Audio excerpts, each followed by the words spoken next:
Buongiorno, sono il professore Giovanni Di Salvo, direttore della cardiologia pediatrica dell'Ospedale Universitario di Padova.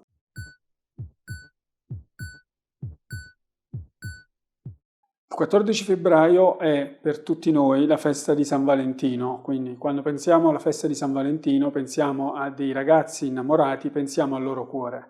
Nell'ambito di questo giorno dobbiamo ricordare che ci sono dei ragazzi che hanno un cuore più speciale degli altri e sono i nostri ragazzi con cardiopatie congenite.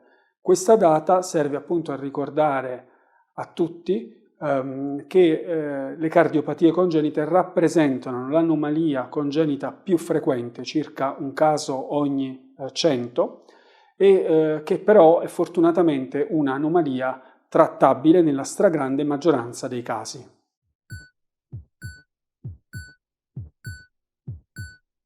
La medicina, la cardiologia e la cardiochirurgia nel trattamento delle cardiopatie congenite ha fatto passi da giganti. Oggi possiamo dire con orgoglio che oltre l'85% delle cardiopatie congenite possono essere trattate con successo e raggiungere l'età adulta, e questo è dovuto ai miglioramenti nella diagnostica, che è diventata sempre più precisa con ricostruzioni tridimensionali, ricostruzioni olografiche che fanno parte della nostra gestione quotidiana, con procedure interventistiche mini invasive e procedure chirurgiche sempre più all'avanguardia.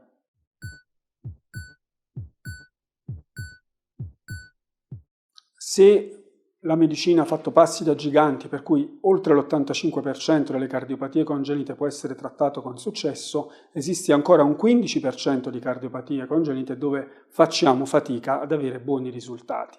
E l'altra sfida è la qualità della vita. Nella stragrande maggioranza dei casi trattiamo con successo queste cardiopatie congenite, ma i ragazzi che hanno queste problematiche ci dovranno convivere per tutta la vita e il nostro scopo è di garantire ai nostri ragazzi e alle nostre ragazze una qualità della vita assolutamente normale, e in questo li dobbiamo accompagnare. Lo specialista in cardiopatie congenite li deve accompagnare nelle diverse fasi della vita, dalla scuola per l'attività fisica, l'attività sportiva, la vita di relazione, il desiderare di mettere su una famiglia, e siamo sempre più incoraggiati in questo, abbiamo degli esempi di successo e appunto vorrei concludere questa intervista facendo vedere il vincitore delle Olimpiadi per quanto riguarda lo snowboard, che è un ragazzo affetto da una importante cardiopatia congenita.